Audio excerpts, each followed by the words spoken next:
नमस्कार दोस्तों, हमारी आज की कहानी है अपने पिता को संभालो, मुझसे ये चादर नहीं धोया जाएगा। अब दोपहर का वक्त था। दुकान पर ग्राहकों की लाइनें लगी हुई थी।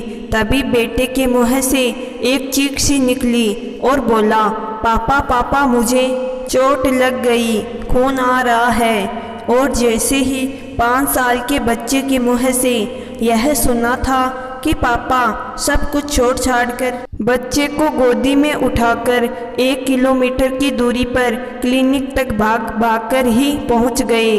दुकान, कैश काउंटर सब नौकर के भरोसे छोड़ आए। सीधा डॉक्टर के केबिन में दाखिल होते हुए डॉक्टर को बोले, देखिए डॉक्टर साहब, मेरे बेटे को क्या हो गया है।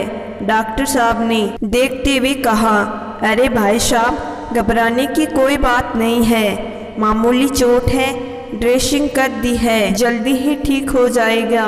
डॉक्टर साहब कुछ पेन किलर लिख देते तो दर्द कम हो जाता, अच्छी से अच्छी दवाइयाँ लिख देते ताकि जल्दी ठीक हो जाए, घाव जल्दी भर जाए। डॉक्टर, अरे भाई साहब क्यों इतने परेशान हो रहे हो, कुछ नहीं हुआ है, 3-4 दिन में ठीक हो जाएगा। डॉक्टर साहब इसको रात को नींद तो आएगी ना। डॉक्टर, अरे हाँ भाई हाँ, आप चिंता मत करो।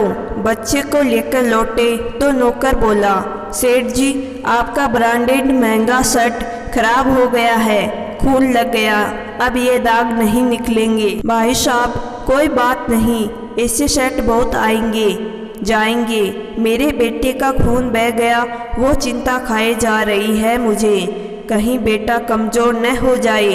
तू जा, एक काम कर, थोड़े सूखे मेवे फ्रूट ले आ, इसे खिलाना पड़ेगा, तब जाकर कहीं खून की भरपाई हो पाएगी।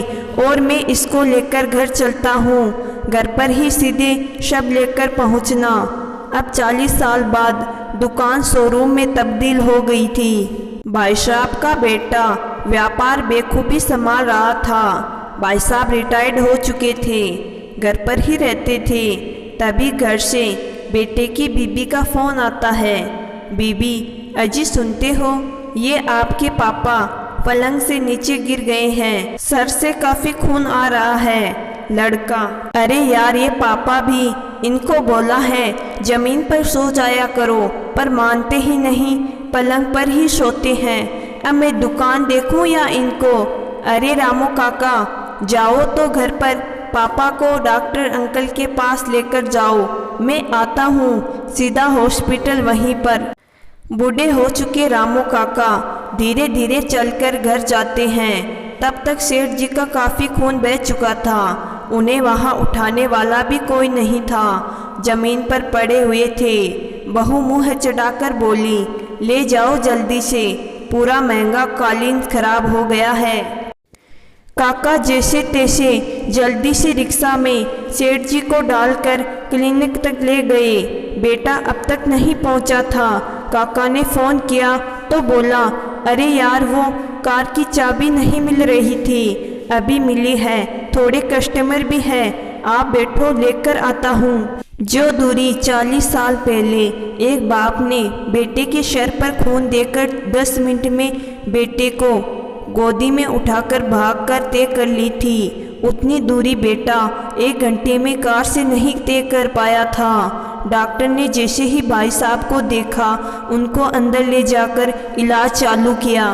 तब तक बेटा भी पहुंच गया। डॉक्टर अंकल बोले, बेटा खून बहुत बढ़ गया है, एडमिट करना पड़ेगा।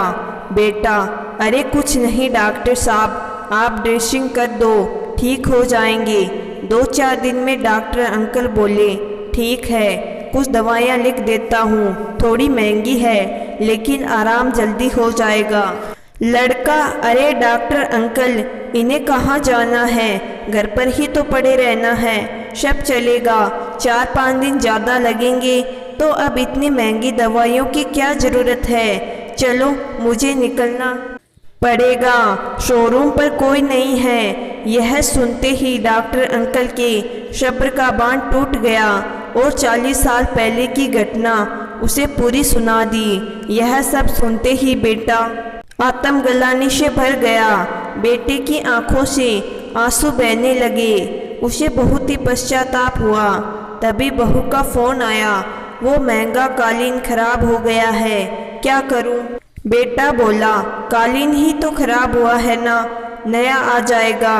तुम पलंग पर नया चादर और गद्दा डालो, मैं पापा को घर पर लेकर आ रहा हूँ। भाई साहब की आंखों में आंसू थे, लेकिन यह खुशी के आंसू थे।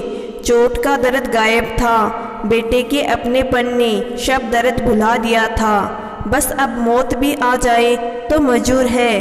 दोस्तों, ये आज की सच्चाई है। आज हमारे अंदर का इंसान मर चुका है। माँ बाप अकेलेपन का जीवन जी रहे हैं और बच्चे कामयाबी और दौलत में खोकर सब कुछ भूल चुके हैं।